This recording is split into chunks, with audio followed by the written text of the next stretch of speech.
اعوذ باللہ من الشیطان الرجیم بسم اللہ الرحمن الرحیم۔ جنت کے فضائل قرآن مجید کی آیات اور احادیث مبارکہ کی روشنی میں مختصراً گفتگو۔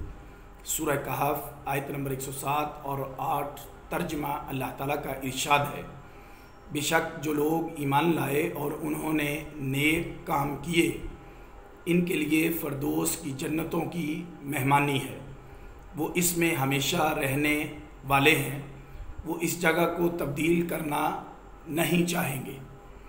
قتادہ نے کہا، فردوس سب سے بلند، متوسط، سب سے اعلیٰ اور افضل جنت ہے۔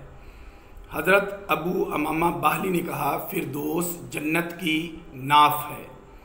کعب نے کہا، جنتوں میں جنت الفردوس سے اعلیٰ کوئی جنت نہیں ہے۔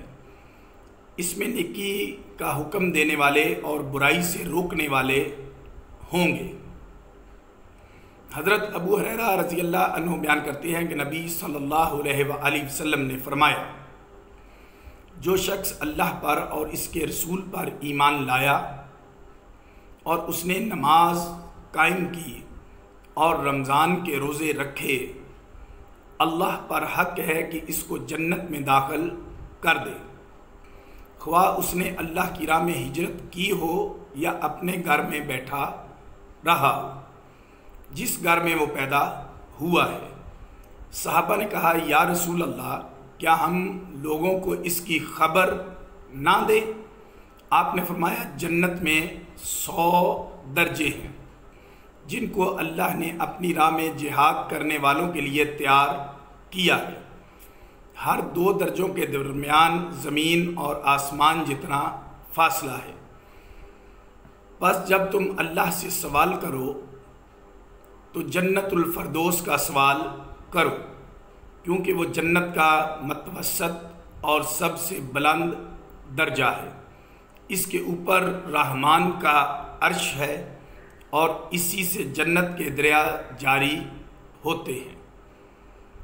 حضرت ابو سعید رضی اللہ عنہ بیان کرتے ہیں کہ رسول اللہ صلی اللہ علیہ وآلہ وسلم نے فرمایا، جنت میں 100 درجے ہیں اور اس کے کسی ایک درجے میں تمام جہان سما سکتے ہیں۔ حضرت ابو ہریرہ رضی اللہ عنہ بیان کرتے ہیں کہ رسول اللہ صلی اللہ علیہ وآلہ وسلم نے فرمایا،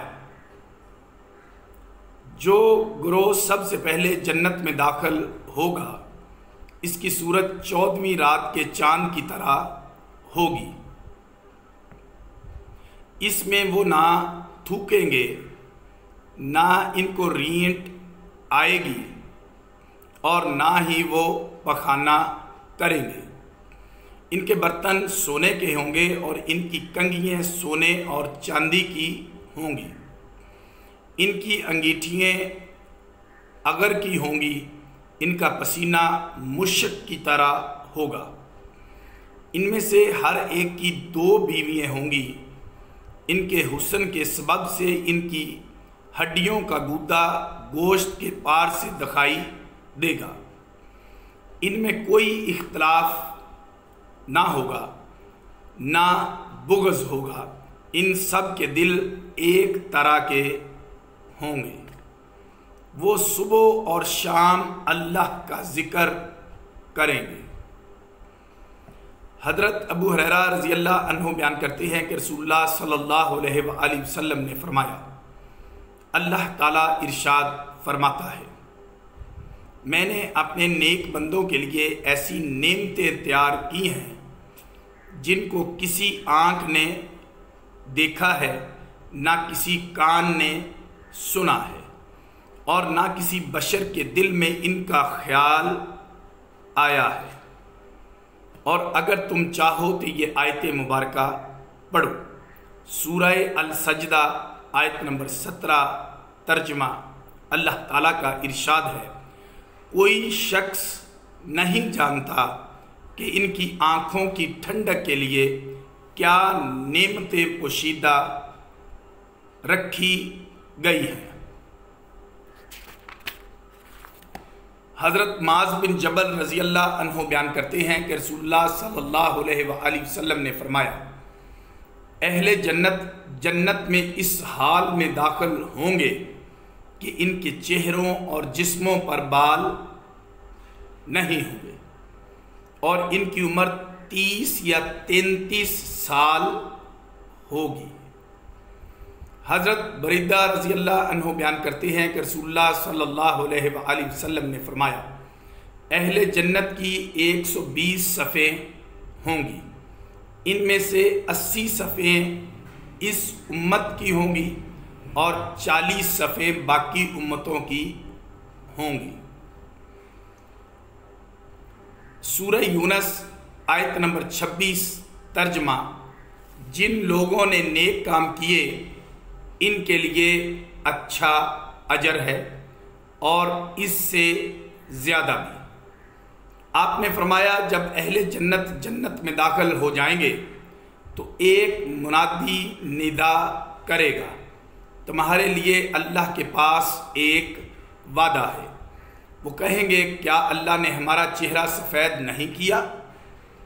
کیا اس نے ہم کو دوزخ سے نجات نہیں دی اور ہم کو جنت میں داخل نہیں کیا؟ وہ کہیں گے، کیوں نہیں؟ پھر اللہ اور ان کے درمیان سے حجاب اٹھا دیا جائے گا۔ آپ نے فرمایا، اللہ کی قسم، ان کو اس کی طرف دیکھنے کی بنسبت زیادہ محبوب چیز نہیں دی تھی۔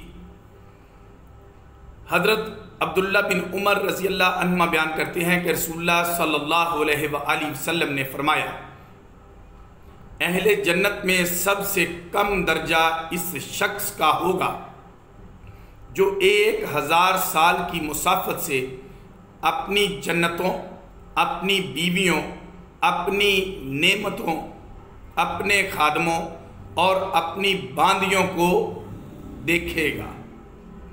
اور اللہ تعالیٰ کے نزدیک اہل جنت میں سب سے زیادہ مکرم شخص وہ ہوگا جو اللہ تعالیٰ کے چہرے کا صبح اور شام دیدار کرے گا۔ پھر رسول اللہ صلی اللہ علیہ وآلہ وسلم نے سورہ القیامت آیت نمبر 22 اور 23 کا ترجمہ فرمایا، اس دن بعض چہرے تر و تازہ ہوں گے، اپنے رب کی طرف دیکھنے والے ہوں گے۔ یہ سورہ القیامت کا ترجمہ ہے۔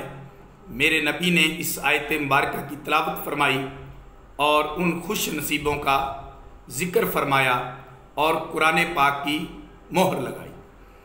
حضرت ابو سعید خدری رضی اللہ عنہ بیان کرتے ہیں کہ رسول اللہ صلی اللہ علیہ وآلہ وسلم نے فرمایا، اللہ تعالیٰ اہل جنت سے ارشاد فرمائے گا، اے اہل جنت، وہ کہیں گے، اے ہمارے رب، ہم حاضر ہیں اور تیری اطاعت پر کمر بستہ ہیں۔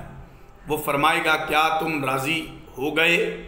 وہ کہیں گے، ہم کیوں راضی نہ ہوں گے؟ تو نے ہمیں وہ نعمتیں عطا فرمائی ہیں جو تو نے اپنی مخلوق میں سے اور کسی کو عطا نہیں فرمائی۔ اللہ تعالیٰ فرمائے گا، میں اب تم کو اس سے افضل نعمت عطا کروں گا۔ کہیں گے، اس سے افضل کون سی نعمت ہے؟ اللہ تعالیٰ فرمائے گا، میں تمہارے اوپر اپنی رضا کو حلال کر دوں گا اور کبھی بھی ابد تک تم سے ناراض نہیں ہوں گا۔ وما علینا الا البلاغ المبین۔